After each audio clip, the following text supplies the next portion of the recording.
Bueno, buenas tardes a todos. Muchísimas gracias, Carlos, por tu generosa y desmedida presentación. Decir lo importante que significa estar en esta sala del Parlamento argentino y ante un tema convocante como lo es el trabajo de Latinoamérica, un diagnóstico y las perspectivas, más aún con tan calificados panelistas, así que muchísimas gracias. Sin duda que para analizar lo que significa el trabajo en América Latina en estos tiempos políticos, es necesario analizar primero dos fenómenos. Uno que tiene que ver con lo económico y otro que tiene que ver con lo político, y que exceden el marco de la región.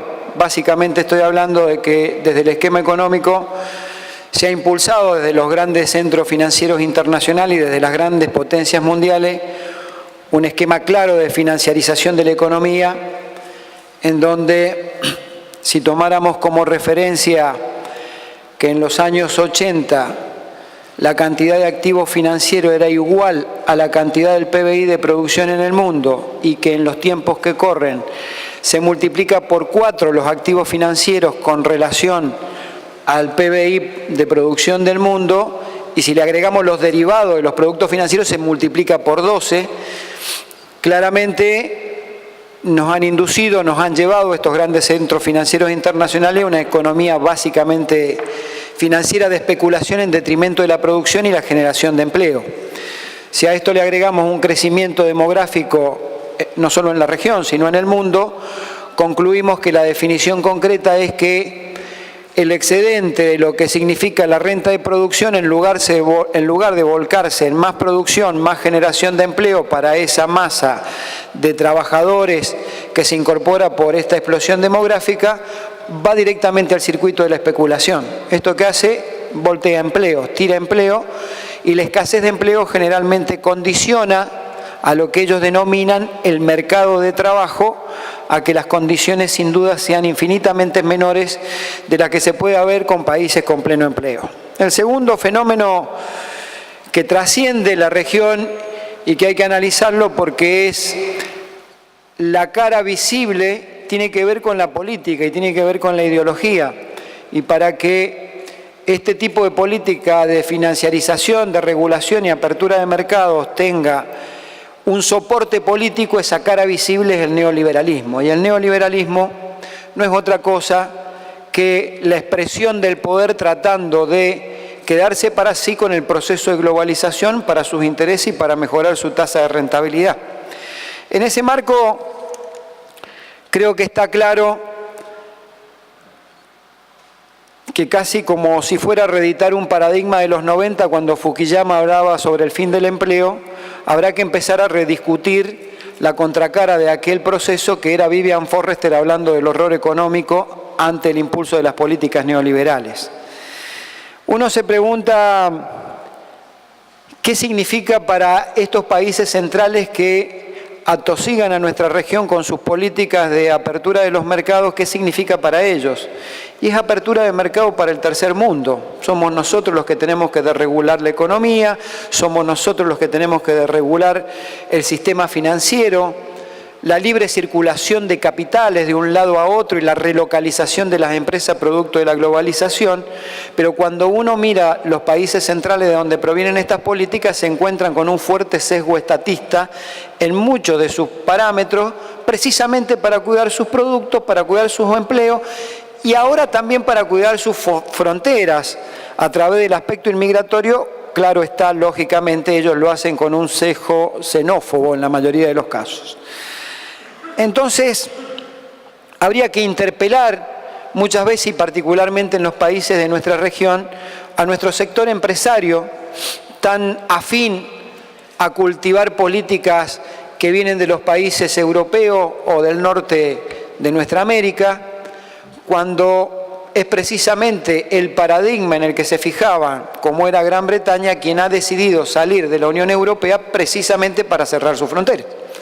O con la asunción de Donald Trump en Estados Unidos, que cierra sus fronteras para que que no le ingresen productos, y ustedes han visto que nuestro presidente le ha pedido venderle por favor limones a toda costa a cuanto canciller se le ocurrió, a cuanto presidente se le cruzó por el mundo. A esta gran contradicción que significa venir a imponernos desde el neoliberalismo políticas de apertura mientras ellos tienen políticas proteccionistas en su región, hay que agregarle dos profundas contradicciones que tenemos que interpelar. Una tiene que ver, como explicaba la compañera Estela recién cuando hablaba de los tratados de libre comercio, ¿qué tan buenos son los tratados de libre comercio para los países de nuestra región? Si hay un país que por excelencia, tradición, historias y cercanías ha tenido tratados de libre comercio, es México. Y habría que preguntarle por qué siguen muriendo tantos inmigrantes tratando de cruzar la frontera para buscar el sueño americano porque no lo encuentran en su país. Entonces, claramente no deben ser tan buenos los tratados de libre comercio. Y la segunda interpelación que hay que hacerle al poder económico mundial, que son quienes diseñan estas políticas para la región, que golpean básicamente en nuestro empleo, en nuestra producción, en nuestras industrias, tiene que ver en la forma de resolver los conflictos que tiene el capital. Y uno se pregunta cómo resuelven ellos sus crisis, sus problemas, los grandes empresarios, las grandes multinacionales, las grandes empresas. Y lo resuelven fusionando sus empresas. ¿Y las fusionan para qué? Precisamente para tener una posición dominante en los mercados. Precisamente para ser más fuerte y más poderoso. Por eso a veces nos equivocamos, y mucho los dirigentes sindicales, cuando hablamos desembosadamente de los pactos de libertad sindical que emanan de la OIT. Porque a veces disfrazados precisamente de libertad sindical, lo que estamos haciendo es permitir el fraccionamiento de la lucha del movimiento obrero en distintas apreciaciones o en distintas organizaciones dentro de una misma representación.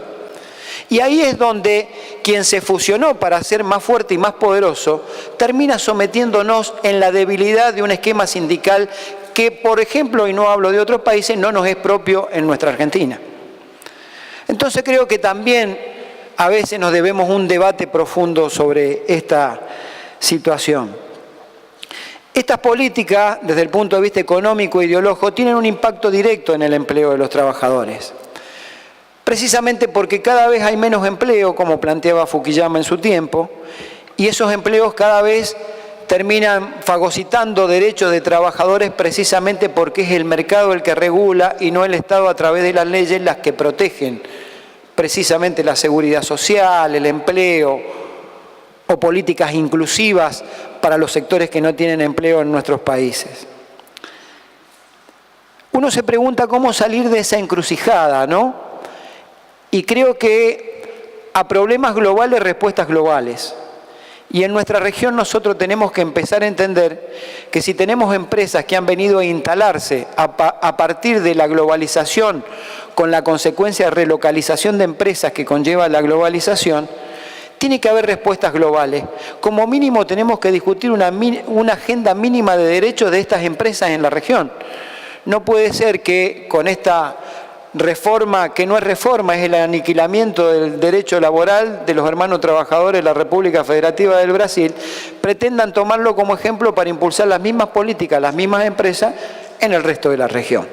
A partir de este concepto, creo que debería existir no solo la unidad latinoamericana desde el punto de vista de la solidaridad, sino también un plan de acción conjunto que tienda a corregir la inequidad que significa que la misma empresa pague distintos salarios y le dé distintas condiciones a sus trabajadores en países diferentes de la región, de acuerdo a cómo sea el poderío sindical o de acuerdo a cómo sea el panorama político, si le dan los votos o no le dan los votos en los congresos respectivos de los países de nuestra región para avanzar en este tipo de reformas. No es casualidad, uno mira los números, y seguramente acá lo han desglosado los técnicos durante todo el día, pero desde que en el 2015, por vía del voto popular y la legalidad, y hago la referencia a legalidad y no legitimidad, en la Argentina asume la presidencia de la Nación Mauricio Macri con un programa neoliberal y conservador en materia económica, política y social, y en la hermana República de Brasil directamente por un golpe de Estado, llámenlo blando, golpe institucional, lo que quieran, termina siendo un golpe de Estado que vulneró la voluntad popular de los hermanos brasileños que habían votado por 4 años su presidente de la nación. Uno concluye que en ese año y medio, 18 meses que llevan de gobierno, creció casi medio punto la desocupación en la región. Medio punto significa 1 millón de hermanos latinoamericanos en Brasil y Argentina que perdieron su empleo. Porque hay que ponerlo en términos de seres humanos, porque no es la economía ni el mercado el que regula.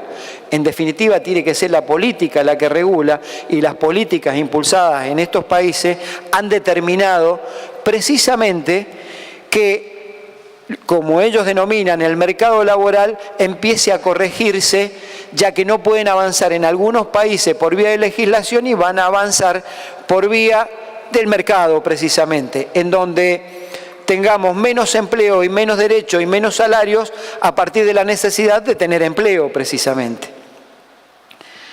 No es casualidad algo que tocaron los profesionales de las leyes, tanto abogados representativos de algunas organizaciones de profesionales como el juez Raffagelli, cuando hablaba del ataque a la justicia en la Argentina. Tampoco es casualidad en dónde se pone más violento, más virulento este ataque. El presidente de la República Argentina, a menos de un mes de conmemorar en este país la Noche de las Corbatas, que era el 40º aniversario de la desaparición forzada, tortura y muerte de los abogados laboralistas, es cuando decide emprender. Y en la asunción del canciller argentino, donde había representación mundial en esa designación del nuevo canciller argentino, decide emprenderla contra los jueces, contra los abogados laboralistas, contra los convenios colectivos y contra las organizaciones sindicales. El mensaje no era para nosotros que lo conocemos, era para el mundo. Y el mensaje es: vamos hacia un lugar, que es la Argentina, en donde buscamos que los trabajadores no tengan derechos, donde buscamos que no exista justicia laboral, donde buscamos que no existan abogados prestigiosos que defiendan a los trabajadores argentinos, y donde vamos a terminar de aniquilar las organizaciones sindicales, que son, como lo dijo el juez Raffagelli recién en un llamado del cual me hago parte y lo tomo cuando dice: son las organizaciones sindicales quienes tienen que estar al frente de la lucha para que no avance este proceso de demonización de la justicia laboral y de pérdida de derechos. Son las organizaciones sindicales, en definitiva, las que con más eficacia pueden articular la protesta social en este país o en cualquiera de nuestros países para frenar el ajuste de las políticas neoliberales. Por eso digo, no fue casualidad que el presidente atacara. Aprovecho, por cierto, para sumarme a lo que hicieron otros anteriormente, y es a reconocer y resaltar a nuestro compañero diputado nacional y abogado Héctor Recalde, que fue objeto de las más duras críticas del presidente de la Nación. Y haciendo casi como si fuera una miscelánea, una breve referencia. Decía el presidente en esa desafortunada alocución que hizo, que convencían a un jovencito a que le hiciera juicio a una empresa de 8 o 9 trabajadores para después ganar un juicio por 100.000, 200.000 pesos, y que a su vez esto iba a impedir que la empresa siguiera funcionando. Dos observaciones. La primera, anecdótica, y es que no soy profesional, así que no, por ahí corríjanme ustedes los abogados y su señoría acá. Creo que lo que le regulan por un juicio debe estar en el orden del 20%, más o menos, ¿no?, de lo que es un juicio. Un juicio de 100.000 pesos son 20.000 pesos honorarios. La verdad que para ser jefe de la mafia y ganar 20 lucas cuando te ofrecieron 20 millones de dólares para que cajoneara el proyecto de Ticket Canasta, no habla bien de vos como jefe de la mafia.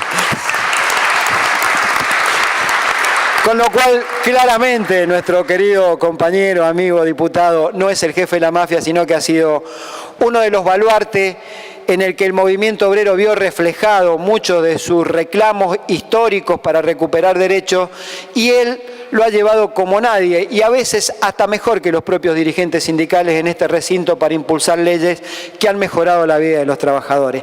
No le escuché hablar al presidente de la Nación, que habló de la mafia de los abogados, las mafias sindicales, las mafias de los jueces, hablar que en la Argentina desde hace años existe 1/3 de la población de trabajadores en negro. Pareciera ser que la mafia empresaria que condena a los trabajadores a no tener seguridad social no existe en la Argentina, porque no es el trabajador el que decide estar en negro, es la circunstancia en la que lo pone el capital y el dueño del capital, que es quien lo toma en su lugar de trabajo. Pero pareciera que esa mafia no existe en la Argentina, solo existe la de aquellos que tenemos derecho y tratamos de defender nuestros derechos. Y un dato, porque me gusta, a ellos que les gustan los números, a mí me encanta hablar de números también, sin ser economista. En la Argentina, entre el 2002 y el 2015, se crearon 236.000 empresas, de las cuales 222.000 eran pymes, más del 90% de esas empresas. Quiere decir que con estos convenios, con la mafia judicial, con la mafia de abogados laboralistas y con la mafia sindical, se crearon 230.000 empresas y se generaron cientos de miles de puestos de trabajo en la Argentina. Si hoy hay caída del empleo y hay cierre de pymes, tiene que ver con la política económica que impulsó el gobierno y no precisamente con que los trabajadores tengamos derechos, como para dejarle las cosas claras a la autoridad política de la nación. Y festejamos a veces, equivocadamente, que se sancionen leyes de emprendedores en nuestros países. A veces creo que inclusive dentro de los espacios nacionales y populares se propician este tipo de leyes. ¿Y qué es el emprendedor sino el compañero que se termina precarizando a sí mismo a partir de la falta de empleo? Termina siendo precisamente, salvo algún honroso caso que quiere emprender un negocio y encontrar alguna facilidad, el grueso de los trabajadores es el traspaso del trabajador registrado con seguridad social, con salarios y derechos, a su nueva condición de ser un monotributista casi eterno, como acaba de sancionar la ley en Brasil o como seguramente van a pretender hacerlo acá, y no es otra cosa que el que se precariza a sí mismo. Entonces, por ahí cuidado con esos festejos que inclusive el campo nacional y popular tenemos cuando empezamos a festejar leyes de emprendedores. Me parece a mí que es un tema para tener bastante en cuenta. Miren, nosotros en nuestra América Latina, que somos conejillos de India de las políticas neoliberales que se dictan en otros países centrales, en estos tiempos modernos tenemos por 3 vías, por muchas más, pero seguramente por 3 vías centrales, posibilidad de pérdida de empleo. Una es la caída de la actividad económica. Está claro que hay caída de la actividad económica y de todos los indicadores económicos en la mayoría de nuestros países, producto de lo que decía al principio, y por eso habría diciendo que hay que analizar 2 fenómenos, el de la economía mundial y el de la política. Y uno de estos fenómenos era la financiarización de la que hablaba. Quiere decir que esa financiarización está provocando estancamiento o caída de la actividad económica, y esto puede generar, por el crecimiento demográfico, obviamente, la posibilidad de pérdida de puestos de trabajo. La segunda vía, que está amenazante, tiene que ver con el crecimiento tecnológico. Ustedes han visto que inclusive los procesos de robotización antes eran para actividades sistémicas y mecanizadas, en donde en lugar de tener 10 personas trabajando, 10 compañeros trabajando, haciendo distintas tareas, con un robot lo hacían. Hoy la inteligencia artificial presume que también pueden resolver problemas, la robótica, con lo cual esta es otra de las salidas que tiene o de pérdida de puestos de trabajo que podemos tener. Y la tercera opción tiene que ver claramente con los procesos de desregulación que están impulsando en nuestros países, que, como decía al principio también, hablando del fenómeno económico, no lo hacen en sus países, en donde cierran sus fronteras y protegen sus economías, particularmente la agroindustrial en países como Estados Unidos, los principales países de la Unión Europea. Entonces, con aperturas de economía, con libres tratados de comercio, donde nos van a meter productos de todos lados, y nuestra economía primarizada, por cierto, en la Argentina, basada en la agroexportación principalmente, y no va a tener posibilidad de ingresar esos productos, por mal camino vamos en esta materia y es la tercera vía que puede haber pérdida de puestos de trabajo. Ahora bien, ¿cómo confrontar con esto? Por un lado, como dije al principio, claramente hay que tener una agenda mínima de derechos en las empresas transnacionales en nuestro país. Y por otro lado, confrontando con estas políticas, buscando alternativas que tiendan a favorecer la producción y el empleo. Sigue siendo insostenible en la Argentina que exista una ley de entidades financieras de la época de Martínez de Hoz y Videla que prioriza precisamente la especulación y la usura y no los sectores productivos. Sigue siendo insólito que hablemos en estos tiempos y con este gobierno de que después de octubre va a haber una reforma tributaria, cuando todos sabemos que la reforma tributaria no va a ser para hacer más progresivos los impuestos, sino para seguir cargando sobre sectores de la economía popular. Y si no, vaya para muestra un botón. La primera decisión que tomó el presidente de la Nación en este país no fue cumplir su promesa electoral de derogar los impuestos a la ganancia a los trabajadores y al salario, sino que fue derogar las retenciones a los sectores agroexportadores, disminución de 5% de las exportaciones de soja y disminución de impuestos a las mineras y a las tabacaleras. Claramente definió la matriz tributaria de este país y quién paga y quién no paga. Seguimos pagando los laburantes a través del consumo con un impuesto generalizado del IVA, sin medir las consecuencias que va a pagar el mismo IVA por un kilo de pan, si es que pagara IVA el pan, un trabajador que tiene un plan social en la Argentina que el dueño de una institución financiera que tiene miles de millones de patrimonio. Y también, por supuesto, con el ejemplo que acabo de dar. Está claro que hay que ir y apuntar para recuperar mercado interno, que es el 70% del PBI en la Argentina, una reforma tributaria que tienda a dotar al Estado de los recursos que perdería por no recibir impuestos de determinados sectores vinculados al consumo o a impuestos a los trabajadores y cargar esos impuestos precisamente en la renta financiera, en la renta ociosa, en la transferencia de acciones, en más impuesto al juego, a las mineras, y así podríamos seguir en un sinnúmero de actividades que hoy deberían tributar más que el consumo y los trabajadores. Pero claro, para esto se necesita decisión política. Yo siempre digo que nosotros no solo tenemos que articular desde el movimiento obrero la protesta social que nos corresponde y es un deber indelegable que tenemos los dirigentes sindicales, sino que también hay que hacerlo desde la política. Porque nosotros podemos estar miles de horas en la calle protestando y tratando de hacer corregir política, pero si la política, que es la que define todo, no la economía, sino la política es la que define todo, sigue teniendo mayoría partidos o pensamientos de derecha o cuasi opositores que terminan siendo funcionales a la estrategia de un gobierno de derecha, seguramente las miles de horas que pasemos en la calle, los miles de recursos que presenten los profesionales, los miles de fallos que saquen los jueces, se volverán estériles ante el poder que significa un gobierno con mayoría en las cámaras y con una decisión política de avanzar sobre nuestros derechos. Está claro que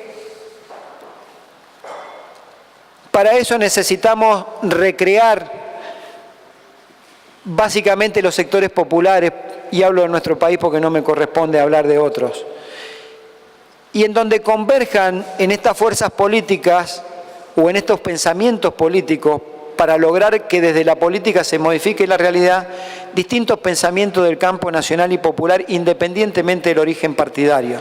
Está claro que debemos concurrir en ese gran frente nacional que confronte con estas políticas las distintas organizaciones sociales y sindicales que logramos empoderamiento durante los gobiernos progresistas.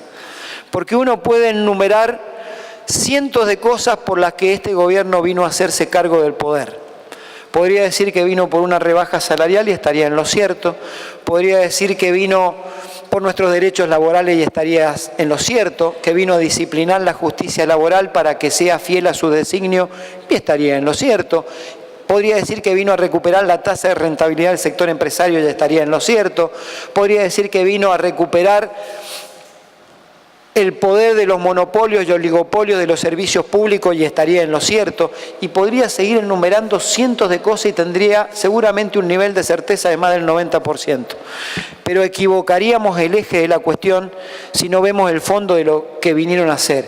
Y lo que han venido a hacer es a recuperar el empoderamiento de los grandes sectores de la economía concentrada que perdieron a mano de los sectores populares durante los gobiernos progresistas en la Argentina.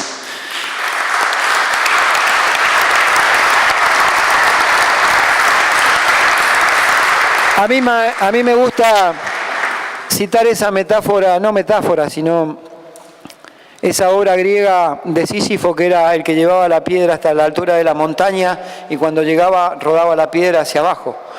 A nosotros, a los sectores populares, nos cuesta generaciones llevarla hasta arriba. A ellos les cuesta 18 meses ponerla en un terreno en donde nosotros después no nos podemos recuperar.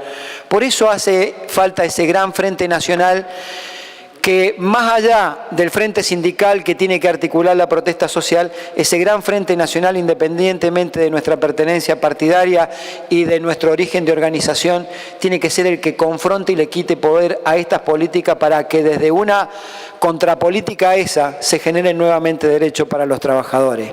Miren, no hay posibilidad de crecimiento de este país y mejora de los trabajadores con trabajo y sin trabajo, porque acá hay que hablar de trabajadores con trabajo y sin trabajo, porque son trabajadores, que no sea recrear el mercado interno. Y el mercado interno se recrea con políticas distributivas, y esas políticas distributivas tienen que ver con gobiernos que favorezcan las economías de producción y no la de financiarización, como expliqué al principio.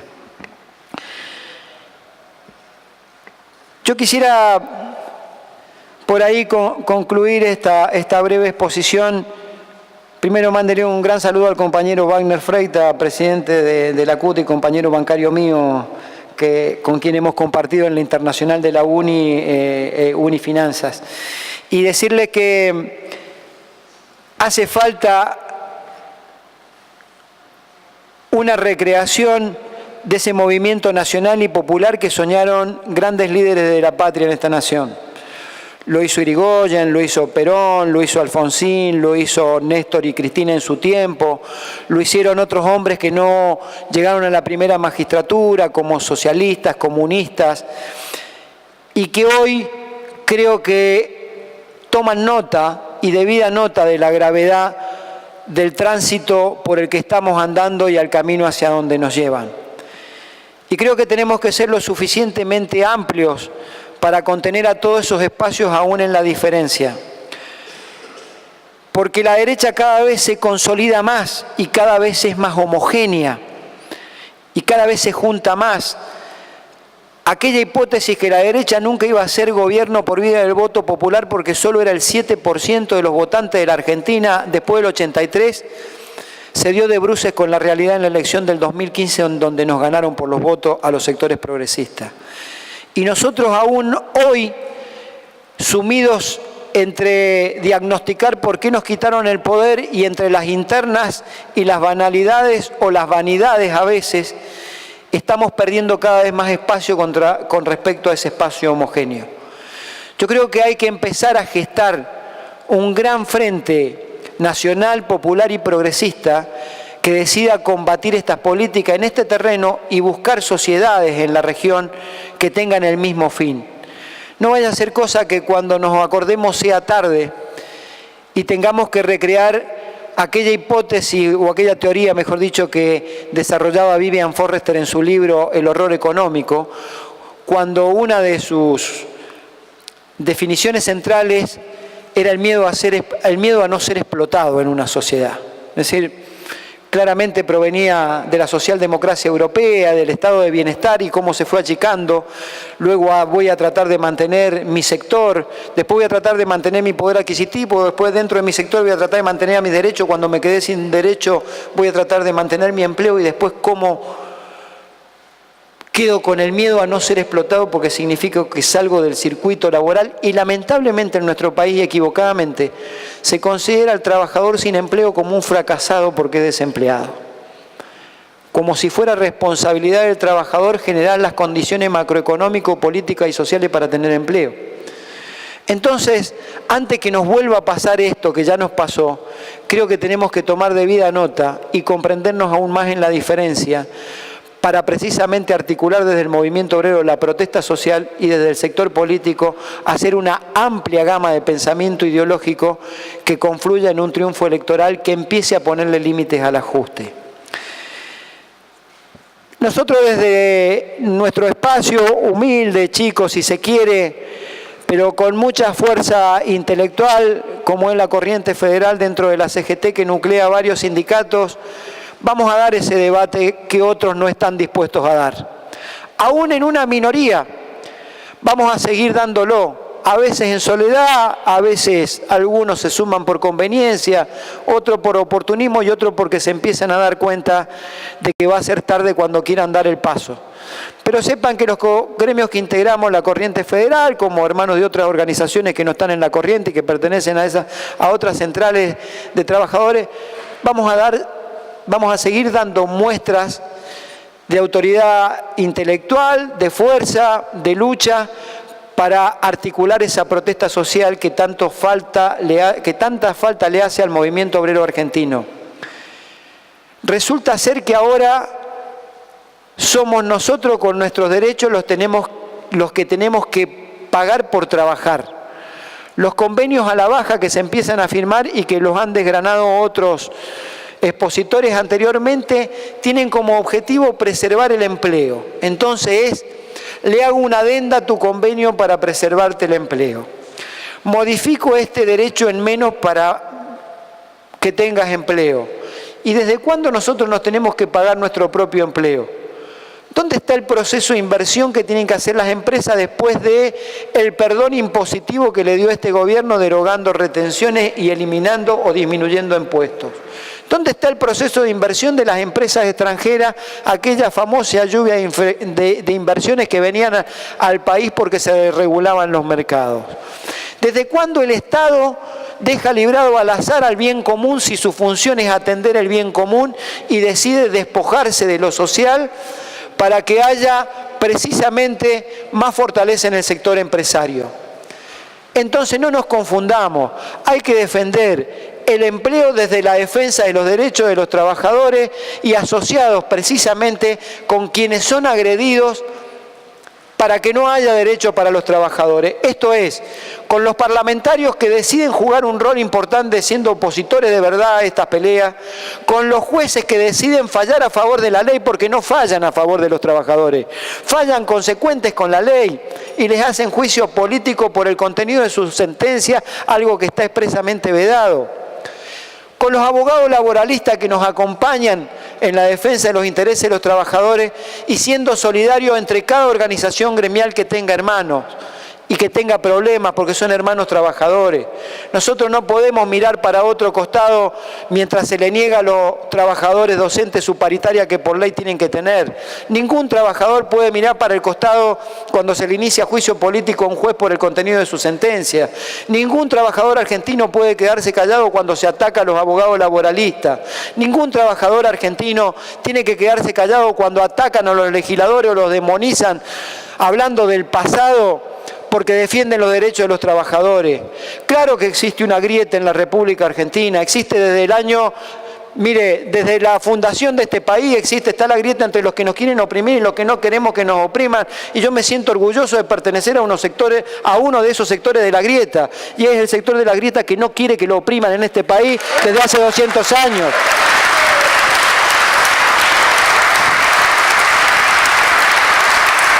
Y la grieta que vino a cerrar este gobierno, la única grieta que ha dejado abierta hoy en este país, como en muchos de Latinoamérica, es la grieta entre los que pueden comer y los que no pueden comer.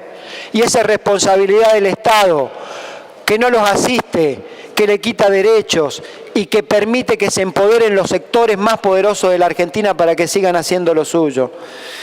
Yo concluyo, y sabe la mayoría, para el que no lo sepa, soy afiliado a la Unión Cívica Radical, me siento orgulloso de aquel partido de Allende, Irigoyen, de Alfonsín, y no estoy para nada de acuerdo con la actualidad de un partido que ha decidido acompañar a un gobierno de derecha en este país. Y quisiera recordarle a mis correligionarios, a mis compañeros dirigentes sindicales que provienen de otro palo y que a veces pareciera ser que no que olvidan sus orígenes, sino que olvidan el fin por el cual existimos, que es la lucha de clases con el otro sector, y deciden abrazarse a un diálogo inexistente con un gobierno que impone y que habla de diálogo cuando el diálogo es funcional nada más a sus intereses. Y cito dos ejemplos para terminar. Uno, si hay un diálogo por excelencia en un sistema republicano, es el Parlamento. Y este Parlamento sancionó una ley antidespido a pedido del movimiento obrero y el gobierno nacional la vetó. Y el diálogo por excelencia de los trabajadores con el capital es la paritaria. Y hay sectores como el mío que acordó con su sector empresario una paritaria en donde el gobierno se entrometió porque no para mejorar la condición de los trabajadores bancarios, sino para disminuirla porque entendía que sobrepasábamos una pauta salarial que ellos querían imponer, cual si la paritaria fuera un decreto por el cual se establece qué es lo que tenemos que ganar y no. Entonces, en esa sensación de diálogo inexistente les hablo a mis compañeros militantes, a los compañeros, a mis correligionarios que decidieron abrazarse a un gobierno de derecha, recordándole que el fundador de la Unión Cívica Radical decía: nunca he participado de la idea de que en la política se hace lo que se puede y no lo que se quiere. Y él decía que tenía una tercera posición, y es que en política, como en todo, se hace lo que se debe. Y si lo que se puede está mal, no se hace. Muchas gracias.